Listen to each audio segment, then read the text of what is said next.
Alright, all praises to Yahweh by Hashem, Yahweh Shai. Double honors to the apostles and elders at Great Millstone, and peace and salutations to the elect of Israel. Now I want to jump into a quick lesson today about being humble. Now my last video I did was about being a sinner, and this kind of ties in to that video, because being humble, you understand that you are a sinner, and you understand that it helps you put things in perspective more by being humble, because that's an important, humility is an important thing when coming back to the Lord. And this video that I'm doing now, as well as the last one, is just as important to the brothers who are in these different camps, and to the brothers that might come across these videos and are straddling the fence or inquiring about coming back to the Lord, because some of these guys give off these unapproachable spirits, and we never want to give off the spirit of being unapproachable. We want to give off this spirit of, we are men just like y'all, and if we can come back to the Lord, you can come back too, because that's what it's all about, calling the elect in. But we never want to seem more than what we are. We want to be in a humble spirit. So I'm going to jump right into some scriptures and try to do this as quickly as possible. Now, this first scripture I'm going to go into is 1 Corinthians 12:4. And me and the brothers in the camp, we went through this when we were out speaking this past Saturday. But I'm going to just kind of reiterate the point that we were going into at camp. So this, again, 1 Corinthians 12, and I'm going to start at 4. Now, there are diversities of gifts, but the same Spirit. And there are differences of administrations, but the same Lord.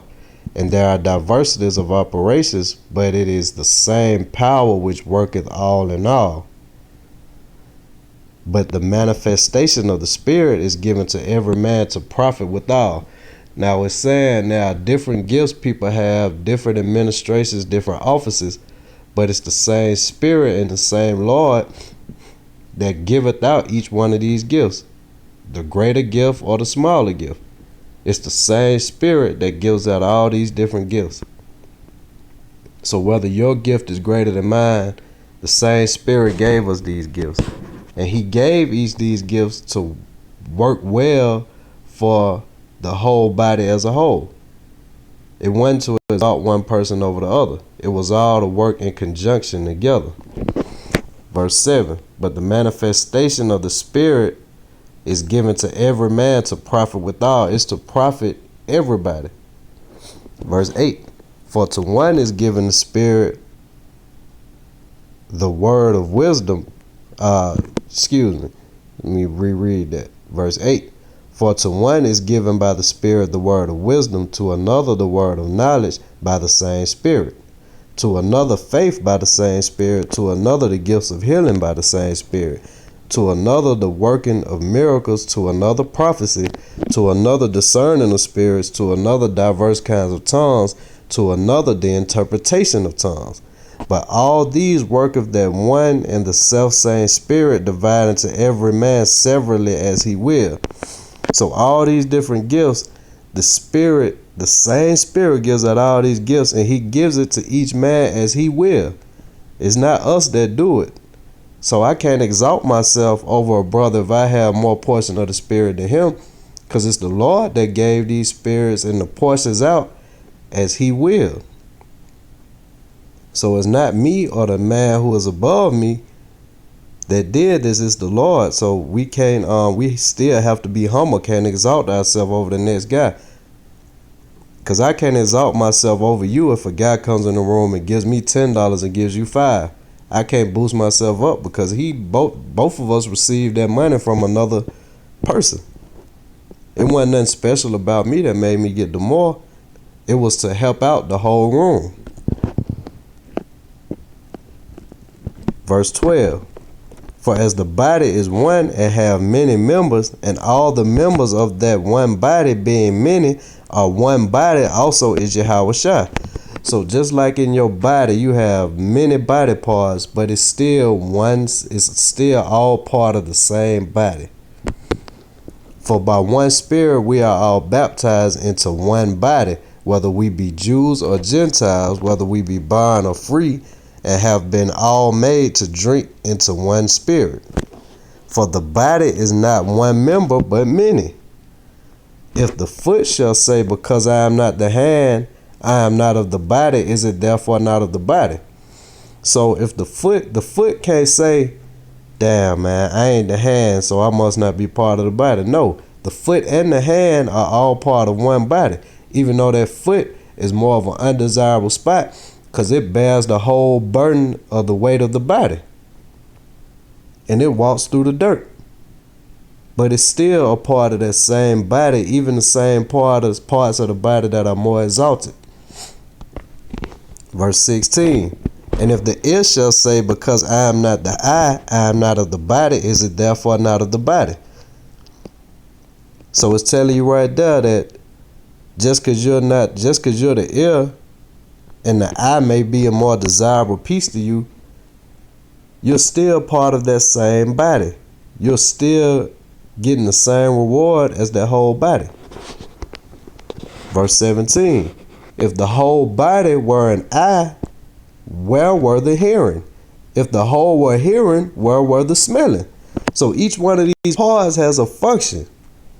So I may be the foot and the eye gets more glory because it sees, it has a greater gift to me. But without the foot, how can the body walk? Or how can it stand? We all have a function, so we can't exalt no one person over the other. Verse 18. But now have the Most High set the members, every one of them, in the body as it have pleased him.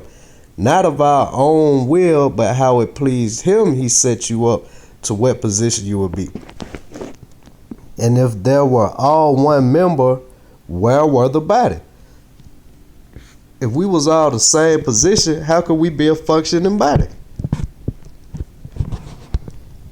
So you have to be humble and just be proud to be a part of the body. I don't care if I'm a nose hair. If that body gets into the kingdom of heaven, I'd be happy being a nose hair or a pinky toe on that body to make it into the kingdom of heaven, to inherit the kingdom. But now are they many members, yet but one body. That's the exact point I'm trying to make. It's one body. If you're the foot, the hand, whatever, you're attached to that body that's going to inherit the kingdom, then you good. You shouldn't try to exalt yourself and or think less of yourself because you're one of the undesirable parts. You're still part of that body. And the eye cannot say unto the hand, I have no need of thee, nor again the head to the feet, I have no need of thee. So the guys in the higher positions who get more exalted, who might be the eye, you can't say to the hand, I have no need of you, because you need the hand. Nor can the head to the feet, I have no need of you.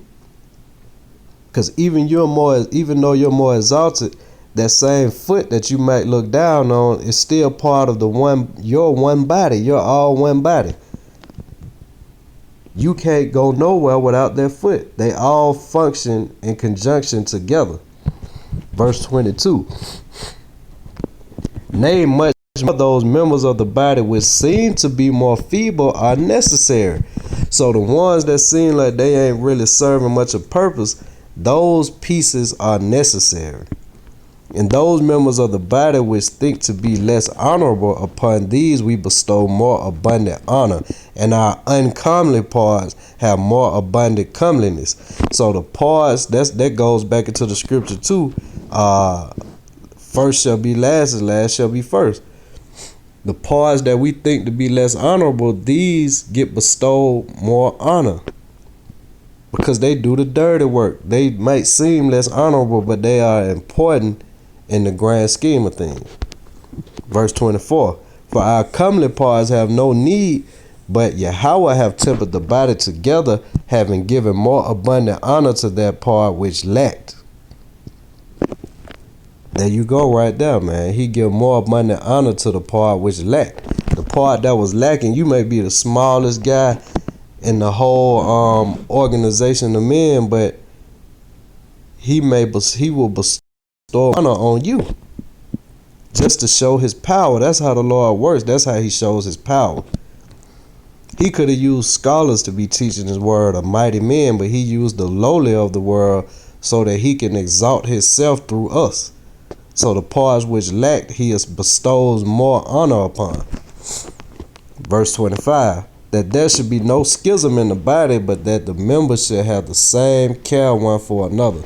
So he made it that way so that, just like it said up there, the eye can't talk shit to the foot, or the foot can't get down on itself because he's not the ear. He made it like that so it would be no schism in the body. Everybody has a function so that it won't be no problems. Verse 26, and whether one member suffer, all the members suffer with it, or one member be honored, all members rejoice with it. Because you got to think about your own body. You could consider, the scriptures tell you to consider your own body. If you stub your toe, the whole body suffers from that. Your hand ain't rejoicing because it ain't hurt. The whole body suffers from a pain in your body because it's one body. You feel that pain all together. And if you a hot day and you come in and you cool off, the whole body rejoices in being cooled off all together. We're all one body. So we go through sufferings together and we go through rejoicing together. If we get into the kingdom of heaven, the heel of the foot is going to be in just like that face or that eye or that ear. They all go in together. Verse 27. Now ye are the body of Yahushua HaMashiach, the anointed, and members in particular. And the Most High have set some in the church, first apostles, secondarily prophets, thirdly teachers, after that miracles, then gifts of healings, helps, governments, diversities of tongues. So that's just going into breaking down the different offices, man. You can't get exalted over the next brother. You got to stay humble. And I'm going to go to another scripture. This lesson going a little longer than I thought, but I'm going to try to speed it up a little. But you know, sometimes just in the spirit, you know, you just get going with certain topics. And we go to Psalms 84 and 10. This is King David. This is another scripture to let you know to be humble, man. You got to be humble and just be glad to be a part and be getting his word. Psalms 84 and 10. For a day in thy courts is better than 1,000. I had rather be a doorkeeper in the house of my power than to dwell in the tents of wickedness. So King David, one of the great kings, the greatest king of Israel, chosen by the Most High, said he's a great man. You know, King David is king of Israel, for his house remains forever. But he said he'd rather to be a doorkeeper in the house of the Most High. That's being humble. King David had every right to go off and exalt himself, but he stayed humble and said, the great King David said he would rather be a doorkeeper in the house of the Most High than to dwell in the tents of wickedness. That's being humble. No matter how much I know, if I can watch the door or take up jackets, I'll do it to get into the kingdom. Whatever position I can take, because hey, long as I'm in there, it's all about being humble. And the next scripture I'm gonna go to the book of Luke, and I'm gonna go to chapter 15. And we start at like verse 11. Now this is the parable of the prodigal son. We all know this, and in the interest of time, I'm gonna just skip down to it. Skip down and get right to the point. Now a man had 2 sons, and the younger took his portion, and he went off into a far country. And let me just start right here, verse 13. This is the son that went off. Matter of fact, I just start from the top. Luke 15 and 11. A certain man had 2 sons, and the younger of them said to his father, Father, give me the portion of goods that falleth to me. And he divided unto him his living. And not many days after, the younger son gathered all together and took his